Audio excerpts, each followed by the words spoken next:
আমাদের 5 ভাই বোনের অভিভাবক ছিলেন আমাদের বড় আপু। বাবা মারা গেছে বহু বছর আগে। তারপর থেকে আমাদের সংসারের পুরো দায়িত্ব ছিল বড় অপুর কাঁধে।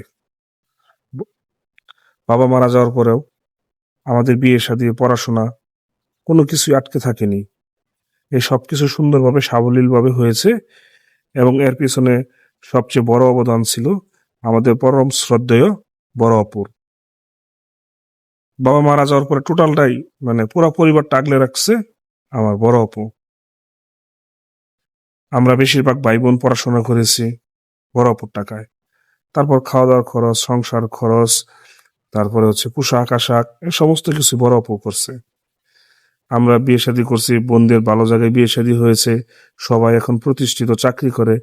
এই সবকিছুর পিছনেই বড় অপুর অবদান। আলহামদুলিল্লাহ, আল্লাহ তালা আমাদের একটা বড় অপু দিয়েছিলেন। তো বড় অপু একটা প্রতিষ্ঠানের মানে নামি দামি একটা প্রতিষ্ঠানের ঊর্ধ্বতন কর্মকর্তা ছিলেন।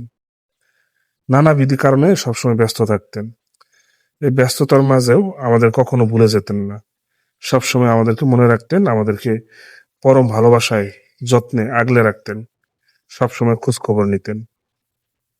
আজ 2 বছর হলো বড় আপু আমাদের ছেড়ে, এই নশ্বর পৃথিবী ছেড়ে চলে গেছে।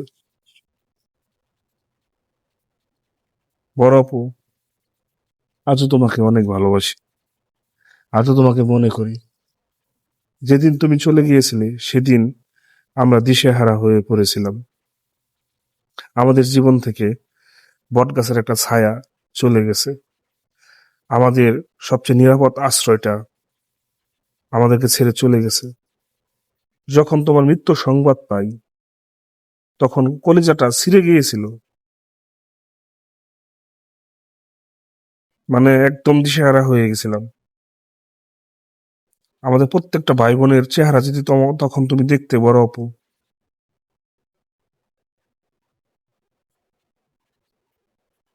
তোমাকে অকালে হারিয়ে ফেলেছি বড় আপু। এখনো তোমার কথা মনে পড়ে। এখন আর কেউ ফোন দিয়ে আমাদের খোঁজ খবর নেয় না বড় আপু। বাড়িতে যাওয়ার পরে সে কি আনন্দ, তোমার অপেক্ষায় থাকতাম, তুমি আসবে, গল্প শোনাবে, আমাদের গিফট দিবে, উপহার দিবে। সেই দিনগুলো, সেই স্মৃতিগুলো খুব মিস করি বড় আপু। আল্লাহ তালার কাছে দোয়া করি, আল্লাহ তালা তোমাকে যাতে জান্নাতের সর্বোচ্চ মাকাম দান করে। তুমি যেখানেই থাকো ভালো থাকো। আর তুমি যদি দেখে থাকো আমাদেরকে, আমাদের অন্তরটাকে যদি দেখে থাকো, তাহলে বড় আপু বুঝতে পারবে যে আজ সবকিছু থাকার পরও তোমার যে শূন্যতাটা তৈরি হয়েছে, সেই শূন্যতাটা বিশাল, অসীম। কোনো কিছুই বিনিময়ে সেই শূন্যতা কখনোই পূরণ হবে না। আল্লাহ তাআলার কাছে দোয়া করি, আল্লাহ তাআলা যাতে তোমাকে জান্নাত নসিব করে, জান্নাতের সর্বোচ্চ মাকাম দান করে। ইতি তোমার খোকন সোনা, তোমার আদরের স্নেহের ছোট ভাই খোকন সোনা।